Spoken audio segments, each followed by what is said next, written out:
தந்தை மகற்கு ஆற்றும் நன்றி அபயத்து முந்தி இருப்பச்செயல். தந்தை மகற்கு ஆற்றும் நன்றி அபயத்து முந்தி இருப்பச்செயல். இருப்பச்செயல். மகன் தந்தைக்கு ஆற்றும் உதவி இவன் தந்தை என்னோற்றார்கள்.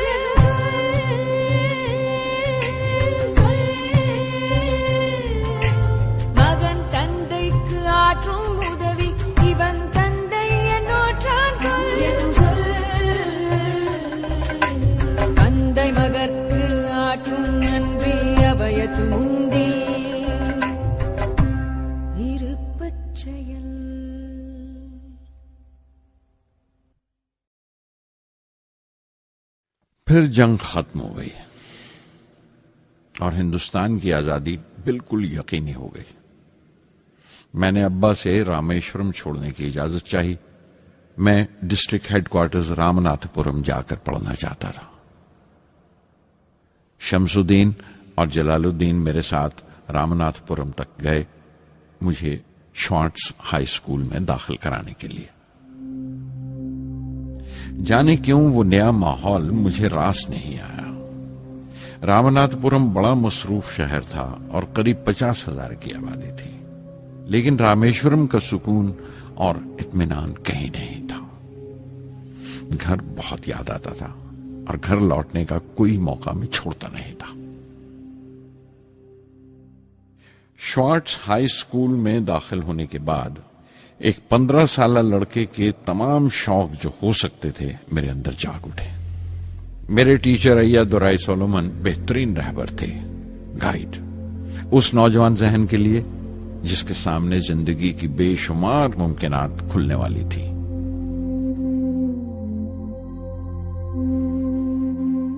رامناتھ پورم کے اس عرصہ قیام میں ان سے میرا رشتہ استاد شاگرد یا گرو شیشیہ سے بھی آگے نکل گیا.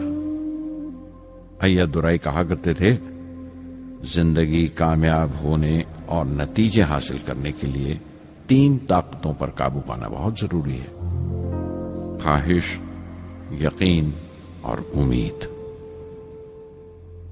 ایا دورائی سولومن جو بعد میں ریورنڈ ہو گئے کہا کرتے تھے، اس سے پہلے کہ میں چاہوں کچھ ہو جائے یہ ضروری ہے کہ میرے اندر اس کی پوری شدت سے خواہش ہو اور یقین ہو کہ وہ ہوگا.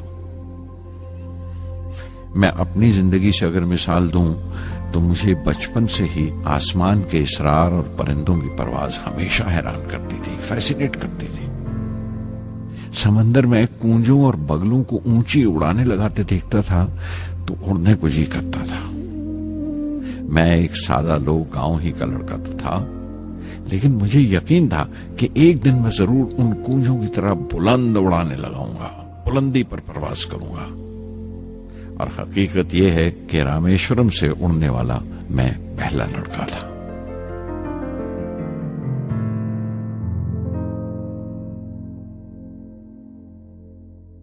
شوارٹز اسکول میں تعلیم ختم کرتے کرتے میرے اندر خود اعتمادی بس چکی تھی اور مجھے یقین تھا کہ میں ضرور کامیابی حاصل کروں گا.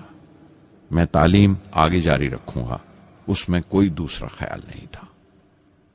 سن 1950 میں انٹرمیڈیٹ پڑھنے کے لیے سینٹ جوزف کالج ٹریچی میں داخل ہو گیا.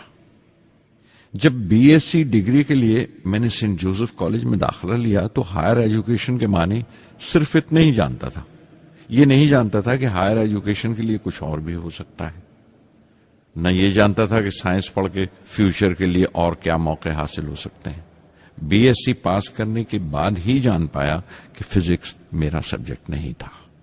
اپنے خواب کو پورا کرنے کے لیے مجھے انجینئرنگ میں جانا چاہیے تھا.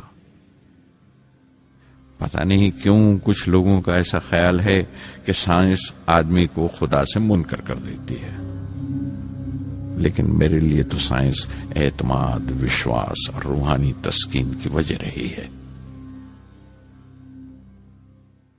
کسی طرح میں ایم آئی ٹی یعنی مدراس انسٹیٹیوٹ آف ٹیکنالوجی کے امیدواروں کی لسٹ میں تو آ گیا، لیکن اس کا داخلہ بہت مہنگا تھا. کم سے کم 1,000 روپے کی ضرورت تھی اور میرے ابا کے پاس اتنے روپے نہیں تھے. اس وقت میری اکا، میری آپا زہرا نے اپنے سونے کے کڑے اور چین بیچ کر میری فیس کا انتظام کیا. مجھ پر اس کی امید اور یقین دیکھ کر میں بسیج گیا.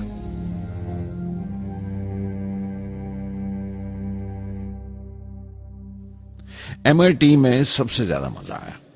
وہاں 2 ہوائی جہاز رکھے دیکھ کر جو اڑان سے بری کر دیے گئے تھے، مجھے ان کی طرف ایک عجیب سا کھچاؤ محسوس ہوتا تھا.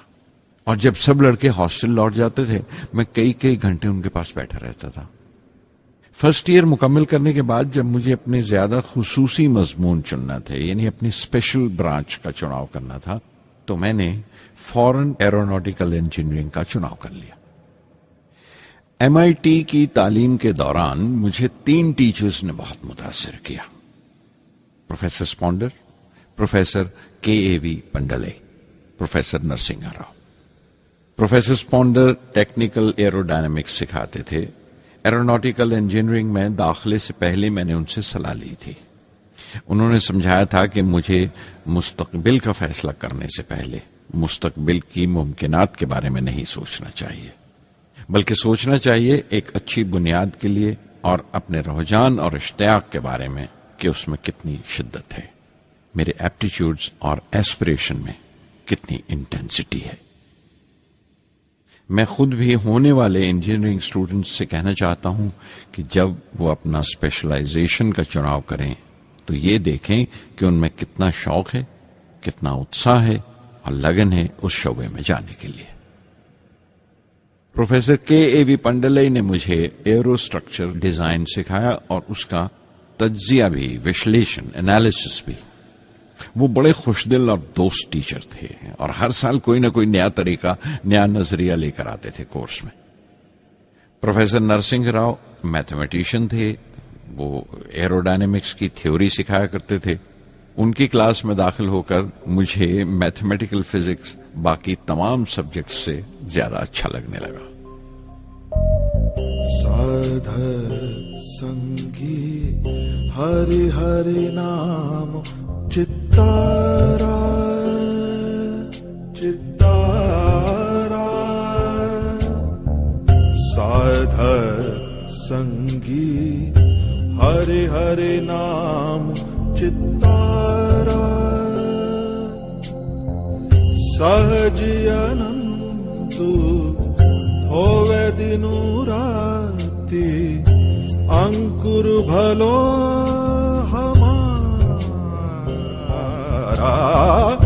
سادھر سنگی سادھر سنگی۔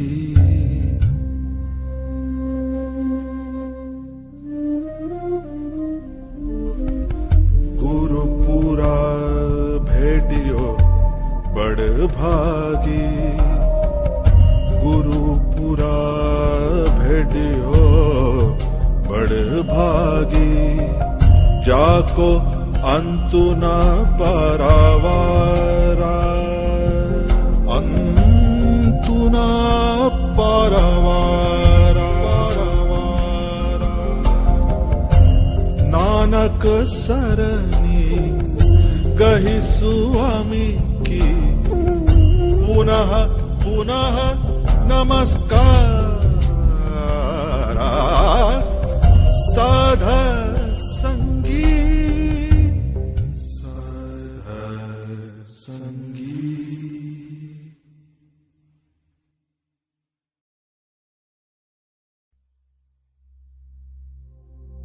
MIT سے میں بنگلور کے ہندوستان ایروناٹکس لمیٹڈ HAL میں بطور ٹرینی داخل ہو گیا۔ HAL سے جب میں ایروناٹیکل انجینئرنگ گریجویٹ بن کر نکلا تو زندگی نے 2 موقع میرے سامنے کھڑے کر دیے اور دونوں میری پرواز کے دیرینہ خواب پورے کر سکتے تھے۔ ایک موقع تھا ایئر فورس کا، دوسرا منسٹری آف ڈیفنس میں directorate of technical development and production کا۔ میں نے دونوں میں عرضی بھیج دی اور بیک وقت دونوں سے انٹرویو کا بلاوا آ گیا۔ ایئر فورس کے لیے مجھے دہرادون بلایا گیا تھا اور ڈیفنس کے لیے دہلی۔ میرے دونوں مقام 2000 کلومیٹر کے فاصلے پر تھے۔ یہ پہلا موقع تھا میرا اپنے وسیع اور وراٹ وطن کو دیکھنے کا۔ کھڑکی پر بیٹھا میں اس دیش کی سرزمین کو پاؤں تلے سے بہتا ہوا دیکھ رہا تھا۔ حیران تھا کہ اتر کی طرف سفر کرتے ہوئے ایک ہی ملک کا لینڈسکیپ کیسے بدلتا چلا جاتا ہے۔ میں 1 ہفتہ دہلی میں ٹھہرا، ڈیفنس منسٹری کا انٹرویو دیا۔ انٹرویو اچھا ہوا تھا۔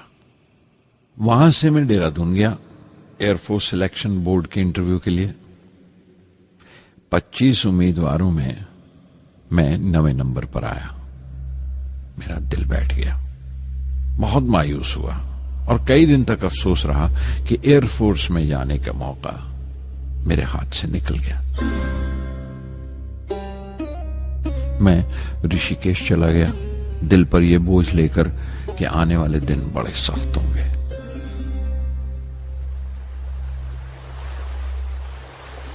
گنگا میں اسنان کیا اور پھر چلتا ہوا پاس کی پہاڑی پر شیوانند آشرم تک پہنچ گیا۔ سوامی شیوانند سے بھیٹ ہوئے۔ دیکھنے میں بالکل گوتم بدھ لگتے تھے، سفید دودھیا دھوتی اور پاؤں میں لکڑی کی کھڑاؤں۔ ان کی بچوں سی معصوم مسکان اور سادہ دلی دیکھ کر بہت پربھاوت ہوا میں نے بتایا انہیں کیسے میں انڈین ایئر فورس میں بھرتی ہونے سے رہ گیا اور میری کتنی شدید خواہش تھی آسمانوں میں اڑنے کی، پرواز کرنے کی۔ وہ مسکرا دیے اور بولے، خواہش اگر دل و جان سے نکلی ہو، وہ پوتر ہو اور اس میں شدت ہو، تو اس میں کمال کی ایک الیکٹرو میگنیٹک انرجی ہوتی ہے، ایک برقی مقناطیسی طاقت ہوتی ہے۔ دماغ جب سوتا ہے تو وہ انرجی رات کی خاموشی میں باہر نکل جاتی ہے اور صبح کائنات برہمانڈ سے ستاروں کی گتی رفتار کو اپنے ساتھ سمیٹ کر دماغ میں لوٹ آتی ہے۔ اسی لیے جو سوچا ہے اس کی سرشٹی اوشیہ ہے، وہ تخلیق ہوگا۔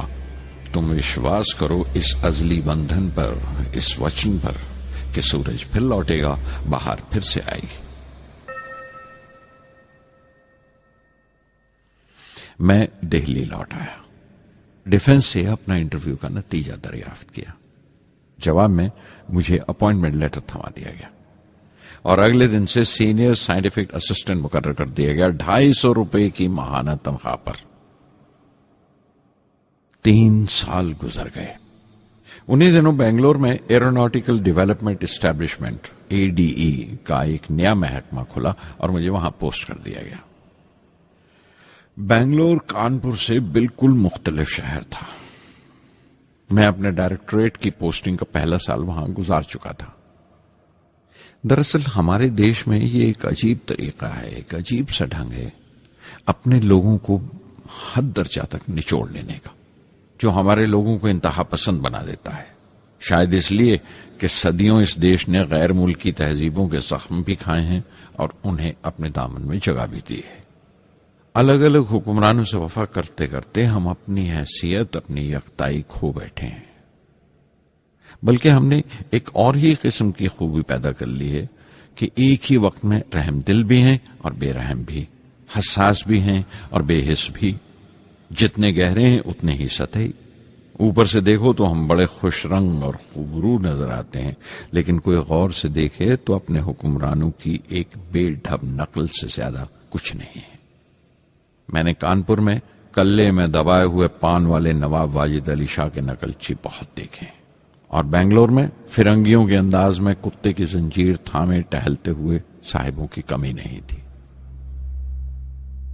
بنگلور میں رہ کر میں رامیشورن کی سکون اور گہرے شانت واتاورن کے لیے ترستا تھا۔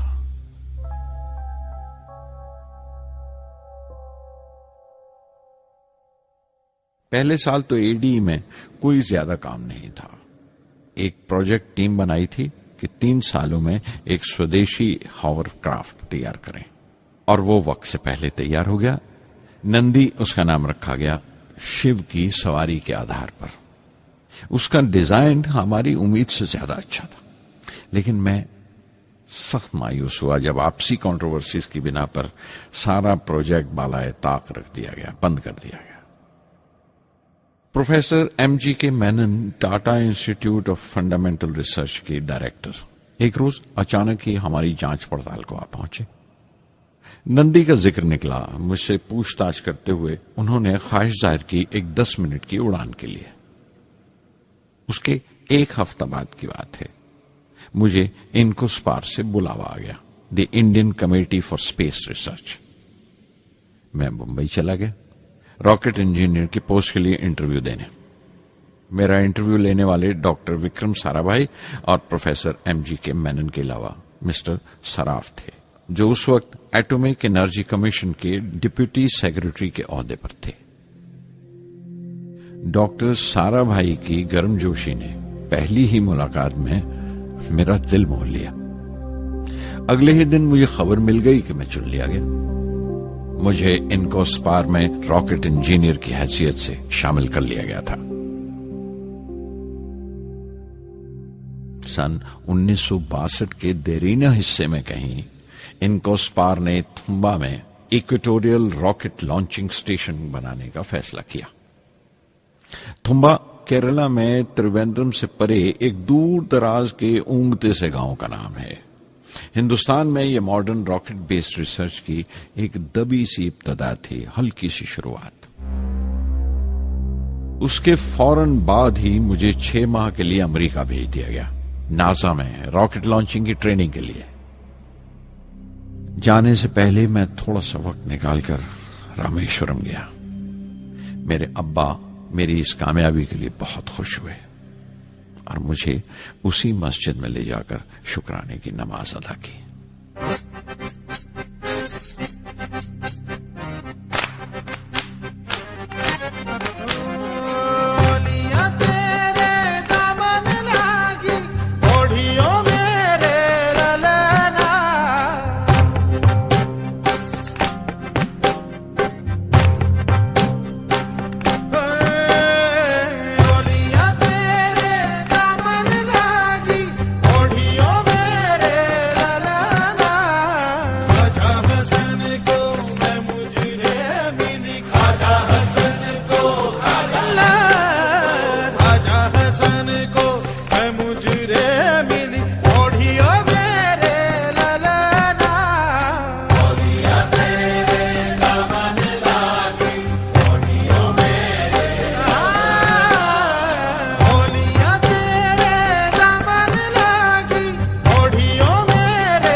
NASA Langley research centre Virginia میں نے اپنے کام کی شروعات کی۔ بعد میں گودارڈ اسپیس فلائٹ سینٹر میری لینڈ چلا گیا۔ میں اپنا امپریشنز امریکنز کے بارے میں بینجامن فرینکلن کے اس جملے سے بیان کر سکتا ہوں: جن باتوں سے تکلیف ہوتی ہے ان سے تعلیم بھی ملتی ہے۔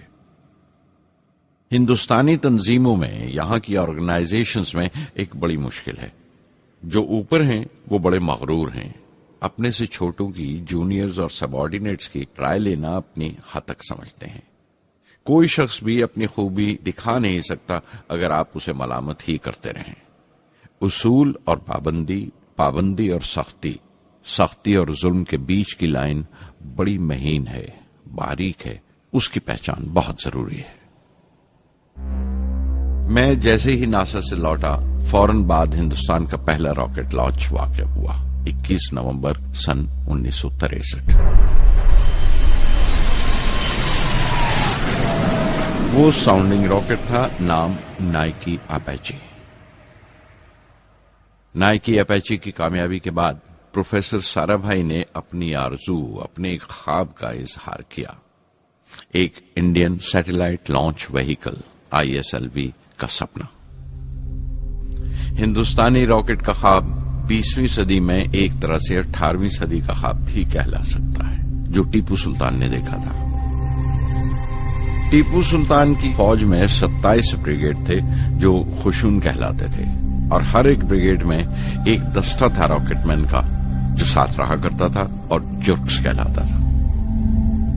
جب ٹیپو سلطان مارا گیا تو انگریزوں نے 700 راکٹس اور 900 راکٹ کے سب سسٹمز برآمد کیے 1799 میں تیروکناہلی کی جنگ کے بعد۔ وہ راکٹس ولیم کانگریو نے انگلینڈ بھیجوا دیے جانچ پڑتال کے لیے، اس کی تکنیک سمجھنے کے لیے، جسے آج کی سائنسی زبان میں ہم ریورس انجینئرنگ کہتے ہیں۔ ٹیپو سلطان کی موت کے ساتھ اس خواب کی بھی موت ہو گئی، کم سے کم 150 سال کے لیے۔ پنڈت جواہر لال نہرو کی بدولت وہ راکٹری کا خواب ایک بار پھر ہندوستان میں زندہ ہوا۔ پروفیسر سارا بھائی نے اس خواب کو حقیقت بنانے کی ذمہ داری اپنے سر لے لی۔ بہت سے تنگ نظر لوگوں کو اعتراض تھا اس بات پر کہ اس ملک میں جہاں لوگوں کو 2 وقت کی روٹی نصیب نہیں ہوتی وہاں ان سپیس اڑانوں کو، ان خلائی تحریکوں کو کیوں ترجیح دی جا رہی ہے۔ لیکن پردھان منتری پنڈت نہرو اور پروفیسر سارا بھائی کے نظریے میں کسی قسم کا مبالغہ نہیں تھا۔ ان کے نظریے بالکل صاف تھے کہ اگر دنیا کے ملکوں میں اور دنیا کے مسئلوں میں کوئی حصہ لینا ہے، شرکت کرنی ہے، ہندوستان کو کوئی حیثیت حاصل کرنی ہے تو سائنس اور ٹیکنالوجی کی ترقی اور خود مختاری، سیلف ریلائنس اشد ضروری ہے، اور ان کا مقصد طاقت کا مظاہرہ ہرگز نہیں تھا۔ سہج پکے سو میٹھا ہوئے، تھمبا میں 2 راکٹ سہج پکے مگر کامیاب ہوئے، ایک روہنی، دوسرا مینیکا۔ اگلا سال لگا ہی تھا جب پروفیسر سارا بھائی نے مجھے دہلی بلا بھیجا۔ ایک میٹنگ تھی اور میٹنگ میں group captain V S Narayanan سے میرا تعارف کرایا گیا جو ایئر ہیڈ کوارٹرز سے تھے۔ پروفیسر سارا بھائی نے ریٹو تیار کرنے کا ارادہ ظاہر کیا، rocket assisted take of system, ایک ملٹری ایئر کرافٹ جو راکٹ کی مدد سے اڑایا جا سکے بڑی چھوٹی سی جگہ میں۔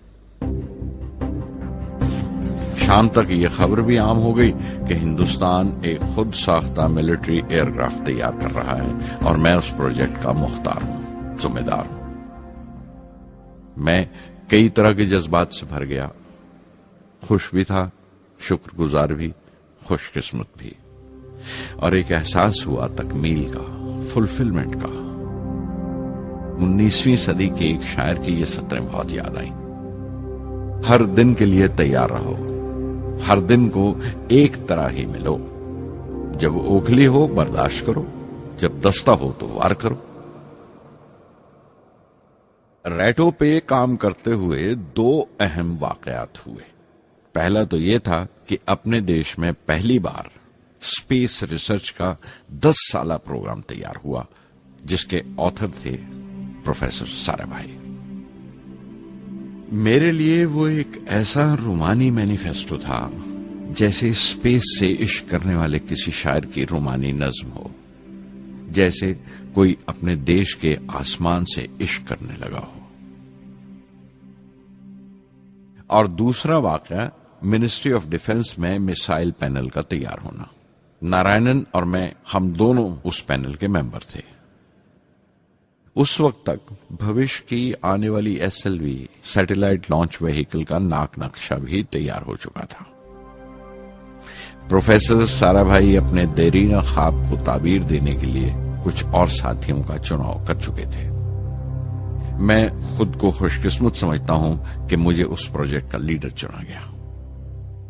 اس پر پروفیسر سارا بھائی نے مجھے ایک اور ذمہ داری بھی سونپی کہ لانچ کی 4تھی سٹیج میں ہی ڈیزائن کروں۔ یہ معمول تھا، میرا عادت تھی کہ ہر میسائل پینل کی میٹنگ کے بعد میں جا کر پروفیسر سارا بھائی کو پوری تفصیل، پوری رپورٹ دیتا تھا۔ دہلی میں ایسی ہی ایک میٹنگ کے بعد 23 دسمبر 1971 کو میں تریویندرم لوٹ رہا تھا، اور اس دن پروفیسر سارا بھائی تھمبا میں SLV کا معائنہ کرنے گئے ہوئے تھے۔ دہلی ایئرپورٹ کے لاؤنج سے میں نے انہیں فون کیا، پینل میٹنگ کی تفصیل بتائی۔ پروفیسر سارا بھائی نے مجھے کہا کہ میں تریویندرم ایئرپورٹ پر ان کا انتظار کروں۔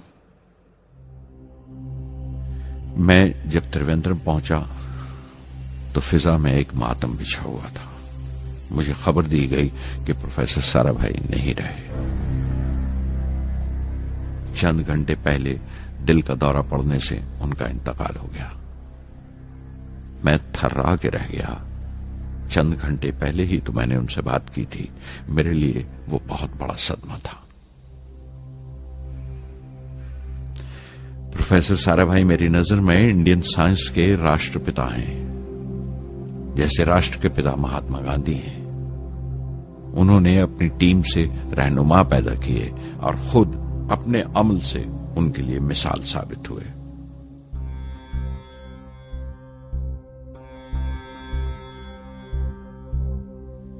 నానాటి బతుకు నాటకము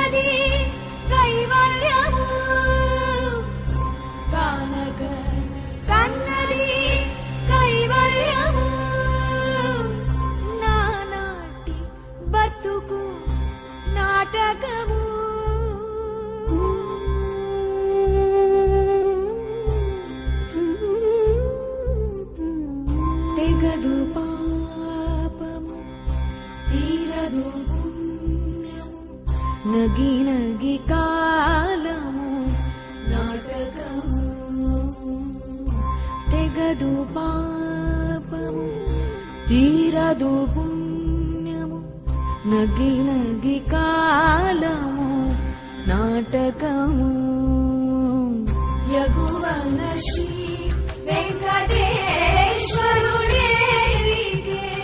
యగువన శ్రీ వెంకటేశ్వరుడేకే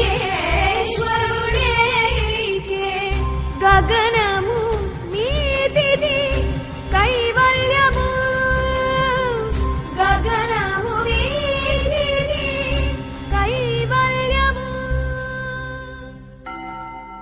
కైవల్యము.